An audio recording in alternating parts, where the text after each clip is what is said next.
اللہ رب العزت نے جب ہم انسانوں کو پیدا کیا تو انسانوں کو پیدا کرنے کے بعد ہر چیز کا ایک نظام ہوتا ہے، ایک سسٹم ہوتا ہے۔ نظام اور سسٹم اس وجہ سے بنایا جاتا ہے تاکہ جو انسان کام کرتا ہے، جو اصول و قوانین بنائے جاتے ہیں، جیسے کہ ہندوستان کا اپنا سنویدھان ہے، کانسٹیٹیوشن ہے، اسی طرح ہمارے اسلامی شریعت ہے، اپنا لا ہے ہمارا۔ تو ہر ایک چیز کی بقا کے لیے، ہر ایک چیز میں سکسیس کے لیے، کامیابی کے لیے ہوتا یہ ہے کہ اس میں کچھ کنڈیشن لگایا جاتا ہے، کچھ شرط لگائی جاتی ہے تاکہ انسان جب اس کو فالو کرے گا، اس کے مطابق اپنی زندگی کو بسر کرے گا تو وہ بہترین انسان رہے گا۔ اگر ہم ہیلمٹ پہن کے گاڑی چلائے تو کوئی ہمارا چلان نہیں کاٹ سکتا، لیکن اگر اس کو کھول کر کے ہم چلے تو 5,000 روپے ہے۔ تو یہ کیوں ہے؟ تاکہ ہم اپنے آپ کو سیکور اور سیف کر سکیں، یہ ہماری بھلائی کے لیے۔ اسی طرح اللہ رب العزت نے جب انسان کو پیدا کیا تو اپنا کچھ حق رکھا اور کچھ بندوں کا بندوں پر حق رکھا۔ آپ دیکھیے کہ بندے اگر ایک دوسرے کا حق پورا نہ کرے، جو اللہ نے ایک دوسرے کے لیے بنایا ہے اس کو نہ دیا جائے، ہم کو بھوک لگے، پیٹ کہہ رہا ہے کہ ہم بھوک لگی ہے تم کھانا کھاؤ، اگر ہم کھانا نہیں کھائیں گے تو اس کا نتیجہ کیا نکلے گا کہ ہم 2 دن میں بیمار پڑ جائیں گے۔ تو اسی وجہ سے ایک مسلم معاشرے کے لیے، ایک بہترین سوسائٹی کے لیے اللہ رب العزت نے چند اصول اور چند قوانین بنایا۔ اللہ رب العزت نے بیوی کا الگ حق بنایا، باپ کا الگ حق بنایا، یہ نہیں کہ پورے انسانوں کا حق برابر رکھا، ایسا نہیں۔ اللہ مراتب اور درجے کے حساب سے، اس کے منصب کے حساب سے اللہ رب العزت نے اس کا حق بھی زیادہ رکھا ہے۔ جس طرح سب سے ایک انسان کا دوسرے انسان پر جو حق ہوتا ہے، اس میں سب سے بڑا حق ماں کا ہے، پھر باپ کا۔ تو اس طرح ایک ماں کا الگ حق، باپ کا الگ حق، آپ سے جو اولاد ہوئی اس کا بھی آپ کے اوپر حق ہے۔ پھر اس کے بعد اس اولاد کے حق کے بعد پڑوسی آتا ہے، ہمارے اگل پڑوس میں جو رہتا ہے، پھر اس کا حق الگ ہے۔ پھر ہمارے جو اب پڑوس میں ہندو ہے کہ مسلم ہے، کافر ہے کہ کون ہے، پھر اس کا حق الگ ہے۔ تو اللہ رب العزت نے ہم انسانوں کو جینے کے لیے تمام حقوق بیان کر دیا ہے۔ اب پھر دیکھیے، پھر اپنا بھی حق بیان کیا۔ ان تمام حقوق سے بڑھ کر جو ہمارے اوپر حق ہے وہ تو اللہ کا حق ہے۔ اللہ کا حق ہم پر کیا ہے؟ 5 چیزیں ہیں جس کو ہم پلر آف اسلام کہہ سکتے ہیں۔ اسلام کی بنیاد 5 چیزوں پر ہے۔ بنی الاسلام علی 5، حدیث پاک میں ہے کہ اسلام کی بنیاد 5 چیزوں پر ہے۔ اسلام جس پہ کھڑا ہے، ہم اگر تصور کریں کہ اسلام اگر جس چیز پر کھڑا ہے وہ 5 پیلر ہے اس کے، اگر وہ ان میں سے کچھ کمی آتی ہے تو وہ پھر پکا نہ مسلمان ہو سکتا ہے، نہ اس کے اندر اسلام پوری طریقے سے داخل ہو سکتا ہے۔ پہلی چیز یہ ہے کہ ہم اس بات کی گواہی دیں کہ اللہ ایک ہے اور محمد صلی اللہ علیہ وآلہ وسلم اس کے رسول ہیں۔ کلمہ شہادت، نماز، روزہ، حج، زکوٰۃ، یہ 5 چیزیں ہوئی۔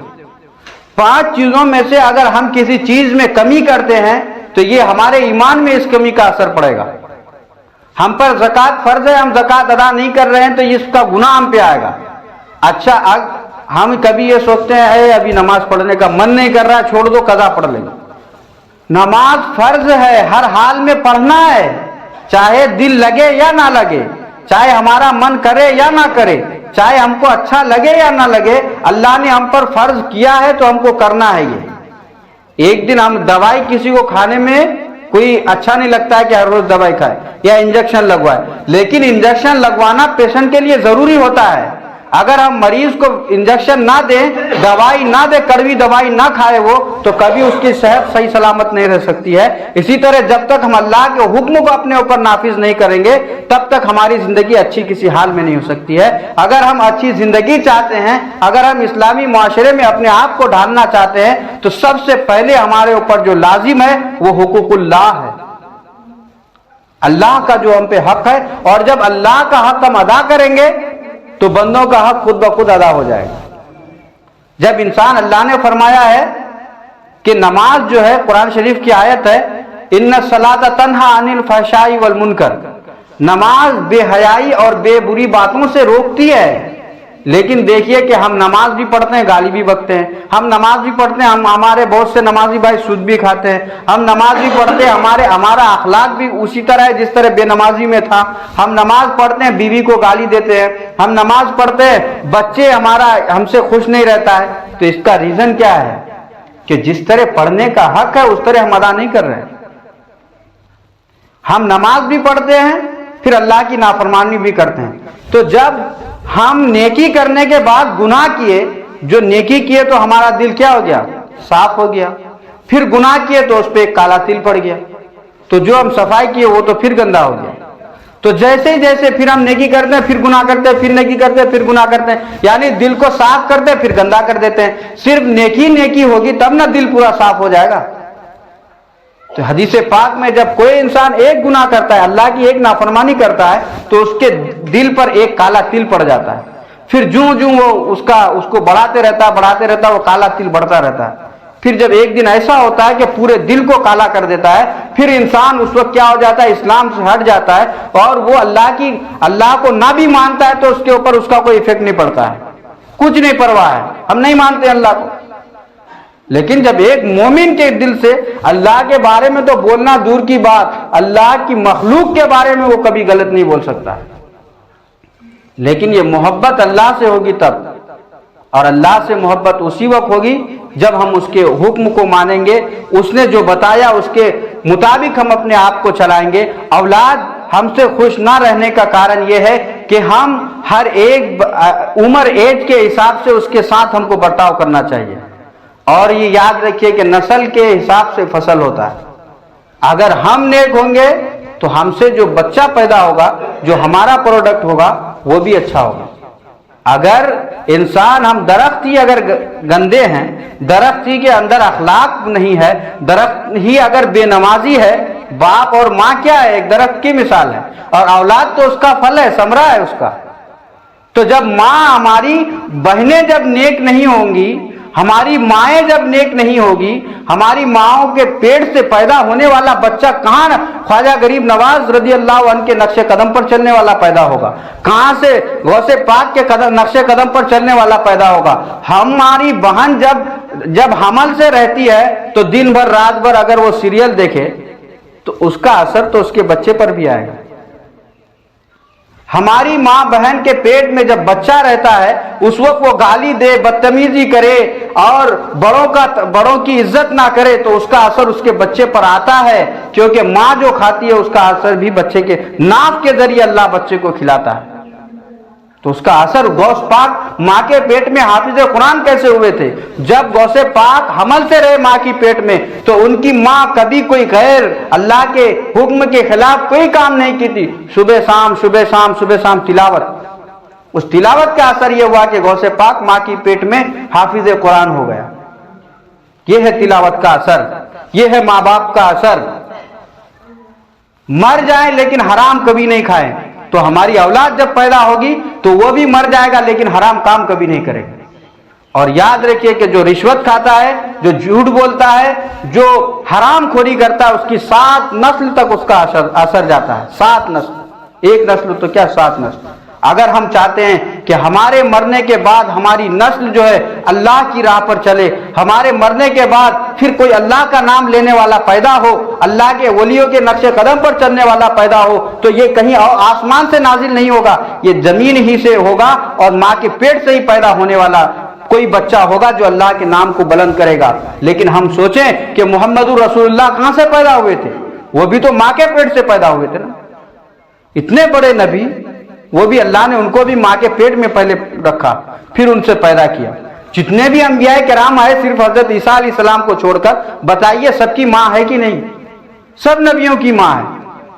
تو ہم کہاں سے سوچ سکتے ہیں کہ کوئی اللہ کا ولی ہم یہ سوچتے ہیں نہیں ہوگا اللہ کا ولی؟ ہر 40 بندے میں ایک اللہ کا ولی ہوتا ہے۔ تو ہم سوچیں، اپنے آپ کو کمزور نہیں، ہر بندے کا تعلق اللہ سے ہے، کیونکہ اللہ فرماتا ہے کہ میں اپنے بندوں کے شہر سے زیادہ قریب ہوں، تو وہ رہتا ہے ہمیشہ۔ ہمارا تعلق ڈائریکٹ اللہ سے ہے، ہماری سانسیں چلتی ہے اللہ کو پتا ہے، ہر چیز کے بارے میں پتا ہے. ہم غافل ہیں کہ اللہ کو کچھ نہیں پتا ہے. ہم ایسا سوچتے ہیں، بولتے تو نہیں ہیں لیکن سوچتے ضرور ہیں. اگر ایسا نہ سوچتے تو اس اللہ سے کبھی ہم غافل نہیں ہو سکتے تھے. دن میں 24 گھنٹہ میں ہم سوچئے کہ ایک بار بھی اللہ کو سچے دل سے یاد کرتے ہیں؟ کبھی نہیں یاد کرتے. اللہ کو اللہ نے قرآن مجید میں فرمایا ہے، میں اس کا ترجمہ بتا رہا ہوں کہ اللہ نے کہا کہ انسان کو جب کوئی مصیبت آن پڑتی ہے، کوئی اس کے اوپر کوئی مصیبت آ جاتی ہے تو اس وقت وہ کیا کرتا ہے؟ دوڑتا ہے میری بارگاہ کی طرف، روتا ہے اور رو کے کہتا ہے یا اللہ اسے دور کر دے. پھر کیا ہوتا ہے؟ اللہ ہی نے کہا ہے کہ پھر جب میں اس کی اس پریشانیوں کو اس سے ہٹا دیتا ہوں، دور کر دیتا ہوں، تو پھر وہ میری نافرمانی میں لگ جاتا ہے. ایسا ہے کہ نہیں؟ اور اللہ نے قرآن مجید میں فرمایا ہے ان الانسان لربہ لکنود، اما پارہ میں، کہ اس کا مطلب یہ ہوتا ہے کہ بے شک انسان اپنے رب کا بہت بڑا ناشکرہ ہے. ہم لوگ ناشکرے نہیں ہیں. آنکھ، ہمارے پاس آنکھ ہے، ہاتھ ہے، زبان ہے، پیر ہے، ہر چیز ہے. اس کی اہمیت اور اس کی قیمت اس کے پاس جا کے پوچھے جس بیچارے کے پاس آنکھ نہیں ہے. ہم کو تو اللہ نے اپنے مخلوق کو پیدا کرنے کے لیے، جو اس نے پیدا کیا اس کو دیکھنے کے لیے آنکھ دیا ہے کہ بندو دیکھو تمہارے لیے ہم نے کیا کیا نہیں پیدا کیا ہے. چاند کو سجایا ہے، سورج کو سجایا ہے، آسمان کو ستاروں سے تمہارے لیے چمکا دیا ہے، لیکن تم کو ہم نے تو اپنے لیے پیدا کیا ہے. تمہارے لیے ہم نے ہوا کو پیدا کیا، تمہارے لیے ہم نے زمین بنایا تاکہ تم اس پہ چل سکو، تمہارے لیے میں نے آسمان کو شامیانہ بنایا، پھر اس پہ شامیانے میں ستارے دیا تاکہ خوبصورت لگے، جب دن کو پیدا کیا تاکہ تم اس میں کچھ کماؤ، کچھ چیزوں کو پیدا کر کے کھاؤ، اور رات کو بنایا تاکہ تم اس میں آرام کرو. اتنے چیزوں کو تو تمہارے لیے بنایا ہے. ہر چیز کو تم مجھ کو مانتے ہو پھر بھی تم کو سانس لینے کی توفیق دیتا ہوں، میری نافرمانی کرتے ہو پھر بھی سانس لینے کی توفیق دیتا ہوں. سب سے بڑی نعمت جو ہمیں 24 گھنٹہ ہمارے ساتھ وہ تو سانس ہے. اس سے بڑی دولت اور کیا ہو سکتی ہے؟ تو ہم سوچیں کہ اللہ نے ہم کو ہم کہاں تھے، کہاں سے کہاں لایا اور پھر کہاں لے کے چلا جائے گا. تو حساب دینا ہے ہمیں. ہم تھے کہاں لایا اور پھر کہاں لے جائے گا، پھر وہاں سے کہاں لے جائے گا. تو اس بارے میں غور کریں. یہ دنیا کچھ نہیں ہے، چند دن، چند منٹ، چند گھنٹوں کی یہ زندگی ہے. زندگی نام ہی ہے صرف موت کے انتظار کا. ہمیں تو ہمیشہ یہی رہتا ہے. کوئی انسان یہ کہہ نہیں سکتا ہے کہ ہم 60 سال رہ جائیں گے. ہمیشہ موت کا انتظار کب آ جائے نہ جانے.